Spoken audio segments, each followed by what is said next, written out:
Well, I promised you yesterday that we'll be coming on screen to understand exactly what Islamic banking is. Rebecca Kadaga met a number of Muslim leaders. And the discussion was based on the fact that Rebecca Kadaga said she was trying to push for the instatement of Islamic banking in Uganda.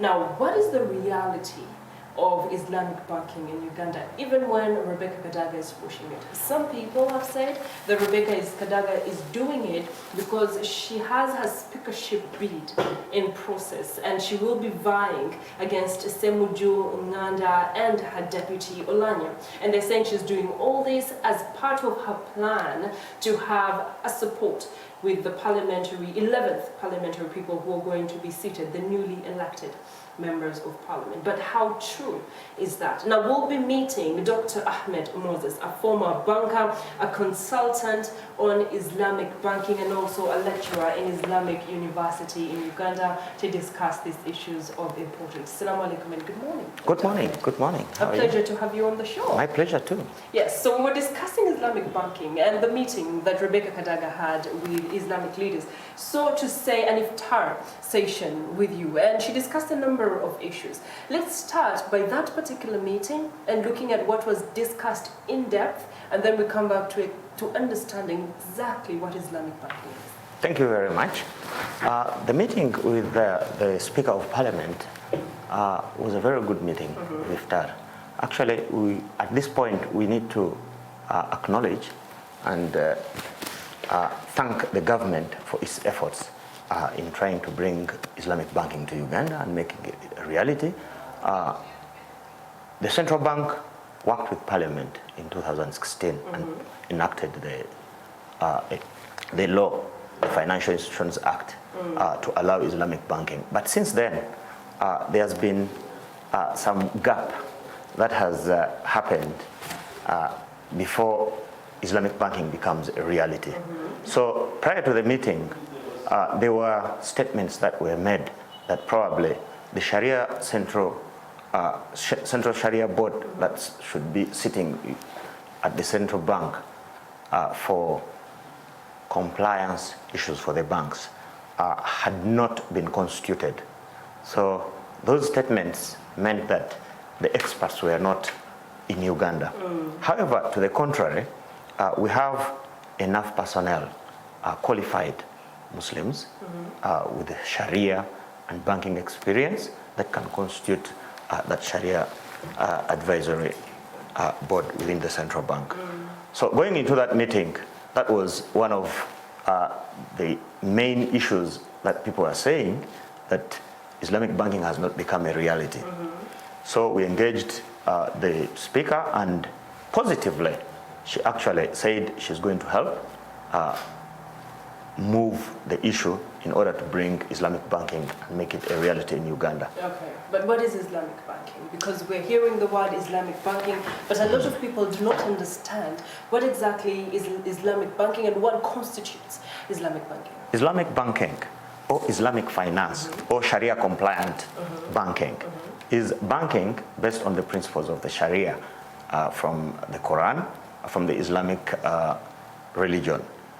It's merely or simply compliant banking with the Sharia, but the main tenet is the prohibition of interest and collection of it. Okay. That is the only difference between Islamic banking and conventional banking. Once you remove the interest from the banking, then it becomes Sharia compliant.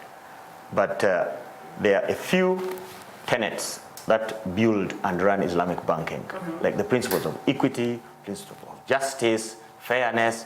It is simply ethical and compliant banking. But the word Islamic sometimes misleads, and people think that maybe it is something to do with the Islamic religion and all that. Yes, the tenets of justice and Sharia compliance is what makes and constitutes Islamic banking. Let's talk about the lack of interest in Right. Islamic banking and how that affects the working of banks. We know that a number of banks have survived solely or mostly on the interest that they get through loans and the other bits. So how is Islamic banking going to sustain banks without interest? That's a very good question. And that is one of the main tenets of Islamic banking, that conventional banking with interest and compound interest is one of the issues that make conventional banking, like in Ugandan case now, the interest rate for loans that are got from the banks has really gone beyond the abilities of the clients to repay the loans. Okay. It is one of the compound interest, as you know it. It is interest on interest. It makes the sources of finance from the banks to be too expensive. Okay. And the clients and the businesses can sustainably not manage to do that.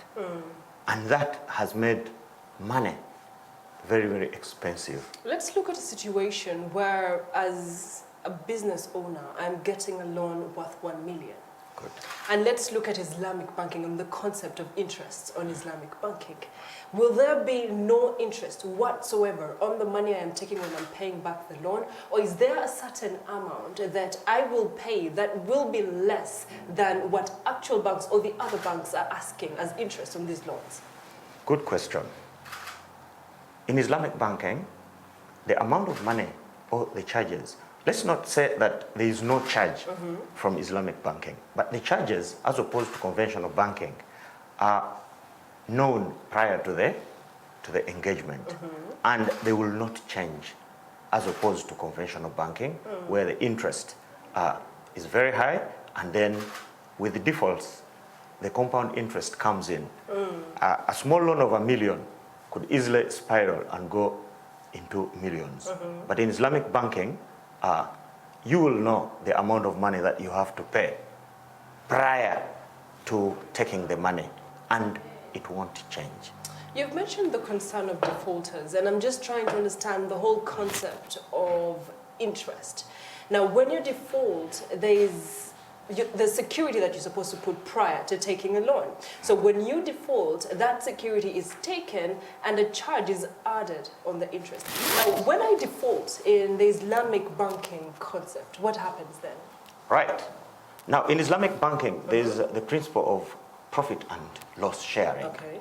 That is one of the tenets of Islamic banking, where the bank sits with the customer, and there's an arrangement. There are models, which we don't have time to go into now here, but those models would enable you to understand that once you go into the engagements, you will be sharing either the profits and the losses.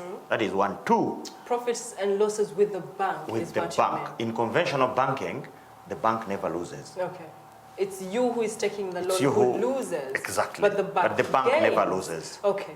But in Islamic banking, you have arrangements of profit and loss sharing, where if there's a loss that is justifiable, you will share it with the bank, making it an engagement where the bank also is interested in the welfare, the well-running of that facility. That is impressive.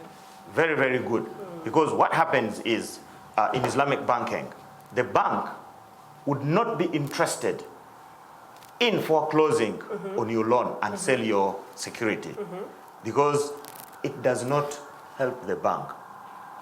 What helps the bank is to sustainably allow the customer to flourish. Okay. And then the customer would have the ability to pay the bank money and at the same time generate more business for the bank. I hear you. And yet, on the other hand, it's actually more advantageous for the customer to lose because the bank gains more when they do in taking their property. Well, that is impressive when it comes to Islamic banking. Now, that concept is what every other person will be looking at. But will that be what banks are looking at? Definitely, the interest of conventional banking is different from Islamic banking. But Islamic banking, as we say, with principles of equity and fairness behind their actions, makes them to work in the interest of also the customers, such that when customers flourish, it means more business for the banks. I hear you. But with conventional banking, of course, the bank never loses, and the bank will come in and foreclosure. And banking has become a little bit strenuous. Yes. With COVID-19, businesses have become a little bit tougher, and even the economy has had challenges. So Islamic banking at this time would be a very welcoming alternative to conventional banking.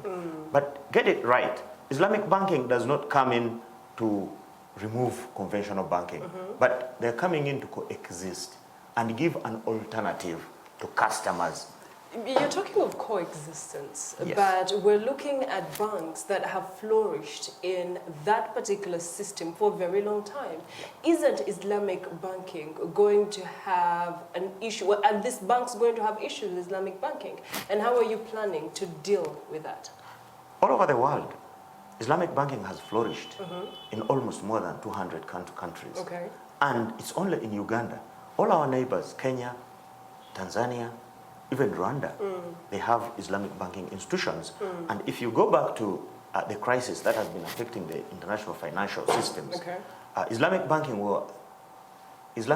were some of the institutions that worked very well, were not affected like by the 2008 financial crisis that affected almost every other sector. Remember that crisis? Yes.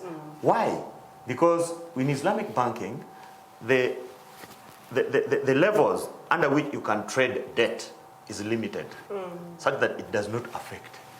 Okay. So the limitation of the transacting in debt helped the institutions to resist and flourish under the financial crisis. So to say, Islamic banking is good for not only the people who are dealing with the Islamic banks and taking loans, but also with the economy of a country, plus the banks themselves, if you're looking at helping this particular person who took a loan flourish in his business, so that you also gain in the profit that they're getting in their business. Now let's look at the implementation of Islamic banking. Is it a system, or is it a bank on its own? And how is it going to be implemented? Is it going to, for example, we have Bank of Uganda, or we have Baroda Bank. Is it going to be a system that will be put in Baroda Bank as an option, or will it be a bank that stands on its own? Thank you very much. Islamic banking, with implementation in this country, there are two ways they can implement it. One, the central bank can license Islamic banking independently, and they do Islamic banking pure business without any mixture. Two, the existing banks can also operate windows of Islamic banks, which is a practice worldwide. It is done by even the most prominent banks in the world. Citibank does it, Barclays does it. Everywhere they run conventional banks. That's why the public and everybody else who have concern should be very, very confident that Islamic banking is not going to change anything. But what it's going to do is going to bring in alternative financing to the public. There are people who are very sensitive with their faith, but they are also, we as customers, we are rational customers. Everybody would go where the finance is cheaper. Exactly, and wouldn't that be a problem then? It wouldn't be a problem at all, because even now, where in places where they exist, in Kenya, they have First Capital, they have two banks in Kenya, and it has not had any problems with the others. So the Islamic banking concept has not affected It has not affected other banks at all. Even other banks have the options of running windows for their customers who are sensitive, who demand for that kind of service. So it becomes a choice. So it becomes a choice. For the customer. Exactly. But most importantly, once you open up Islamic banking, it will also bring in foreign direct investment. It will bring in the much needed money that the economy needs to boost it. Because at the moment, there are some bigger projects, for example, that could not be taken by the existing banks. Okay. But once you have an Islamic bank with a solid capital base, then it actually is going to help the what? The economy itself. But Islamic banking is long overdue in Uganda. Okay. Because Islamic banking does not come only by itself, it also brings in Islamic insurance. And the Islamic insurance will also help to guarantee and safeguard the activities of the... What is the concept of Islamic insurance? Islamic insurance, the concept is collective ownership. Because as opposed to conventional insurance, for example, once you pay your money and for a policy, once the time elapses, then that is gone. But with Islamic insurance, once you've paid the money and the period elapses, that money is still yours that can be invested. Nice. I like the concept of So you become part of the shareholding of the insurance company. That money is not lost. And they have a concept of making you as co-investors within the insurance company. But the most important thing, the insurance company, what it does is it also guarantees the loans and gives cover. Get it right. Islamic banking is banking first before it becomes Islamic. Okay. So all the concepts of banking is allowed within, is part of Islamic banking. Including when you're withdrawing, there's a charge to it. When you're banking, Yes, there's a... it is business. It is business. Let not everybody, let not people think that Islamic banking is free or it is religious. No, it is purely business. Okay. Only the name Islamic banking because of Sharia compliance. It must be run in compliance with the Sharia. Okay. No cheating, be equitable, be fairness. Those are the principles that Sharia advocates for. Systems such as NSSF? Sorry? Will it penetrate systems such as NSSF? And why I'm asking that is because you know there have been concerns with NSSF as a system in Uganda. People have put in the money and people have lost their money in the process. And, you know, people have complained that, see, this is what happens with NSSF. When Latifa Hamid had money in NSSF and dies, then there's a problem. Their relatives do not get the money, or the process of getting the money is long due. And we're looking at Islamic banking as a Sharia conceptual way of banking. Were we looking at it penetrating such systems in order to enable people to have access? Probably Islamic banking could influence NSSF to be more fair. Okay.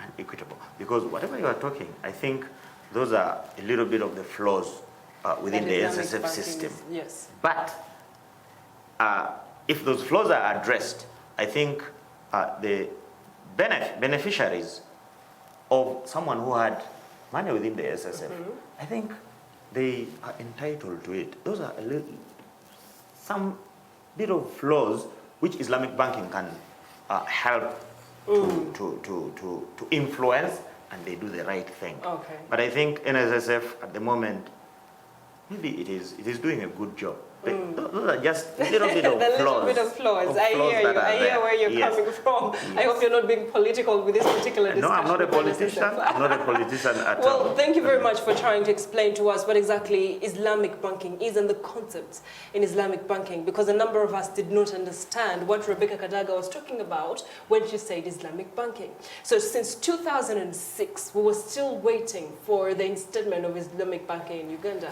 Until now, nothing has been done. Part of the meeting that you had with Rebecca Kadaga, when are we planning to see the actualization of Islamic banking in Uganda? That's one of the biggest questions that everybody has been waiting. We think Rebecca Kadaga spoke honestly. I don't think there was anything political about it, but everybody has been concerned. Since the changing of the law in 2016 up to now, there's some kind of quietness that was there. But we also appreciated that the central bank came out and said that the constitution of the Central Sharia Board has not been, because of lack of experts. But for example, Islamic University in Uganda has been running since 2016 a master's program and a bachelor's and even a postgraduate in Islamic banking and finance. And a number of graduates have been released. They have graduated. I think they're around 3 years of graduation now. So in the market, we have a lot of experts. And we've done a lot of preparation for Islamic banking to become a reality. And we have all the experts, but maybe we've not been engaging fully to actually know that these experts exist within Uganda. But at the same time, with Islamic banking, if you look at Tanzania and Kenya, what they did is they've been sharing expertise within the countries in order to enable the running of the institutions. So you have experts sitting in Tanzanian banks and even sitting in Kenyan banks. They synergize. So apart from the local expertise that we really have, we can also supplement by maybe bringing in 1 or 2 from the region. But that's how you develop a system. But everything else within the central bank, I'm very confident we've been engaging with them. Everything is ready. But just a little bit of those small things. Once they constitute the Sharia board, I think Islamic banking is going to become a reality. We are in the market. There are so many institutions that are ready to actually like lodge what in. institutions? I mean, there are many different groups that are ready to ask for licensing of the banks. Are there institutions. banks are ready to work with Islamic banking? Exactly. And what is the debt? You still haven't given us, it means you people did not discuss an exact debt or when you think Islamic banking will be ready to operate in Uganda. Let's be very clear here. The central bank is an independent institution. And we're not going to come in and give debts to them. But we are very confident they've had all the preparations, and within the right time, they will come and give announcement on that. Because of that independence, we cannot come up with dates that dictate how they're going to do their work. But we've been engaging. The remaining bits are very, very small. I think probably this year we might see Islamic banking. We are very, very confident. Well, we're praying that we do. And definitely we hope that a debt comes out so that we know exactly when Islamic banking is going to operate and how people will be directly involved with dealing with Islamic banking. And now that you've understood the concepts, I hope you feel like the economy in Uganda as a whole is ready to adopt Islamic banking. What are some of the concepts that we missed when we were talking between me and you and that our viewers need to know about Islamic banking as we're winding up this information? Right. Islamic banking is just another alternative to conventional banking. It's not coming here to remove conventional banking. Neither is it coming to bring in concepts that are very alien. It's just bringing in new concepts of finance that could be very convenient to the public. And it is also going to answer some people's faith aspirations. There are people who would like to do banking and finance according to their faith. But at the same time, it's going to bring in affordable finance to the public. Yes. Well, thank you so much, Dr. Ahmed Moses, for joining us on the first show. And thank you for helping us understand Islamic banking, a concept that I personally was a little bit confused about. And now that I have learned, I hope a lot of us are looking forward to the instatement of Islamic banking. And I hope that the banks themselves and the economy of Uganda as a whole will be ready to adopt and bring in Islamic banking. For you who is watching the first show, if you have any questions, our social media platforms will be open. Drop your questions, and then Dr. Ahmed Moses will be able to answer them on or off the first show. Now, thank you for being with us. We'll take another short break, and then we'll be right back.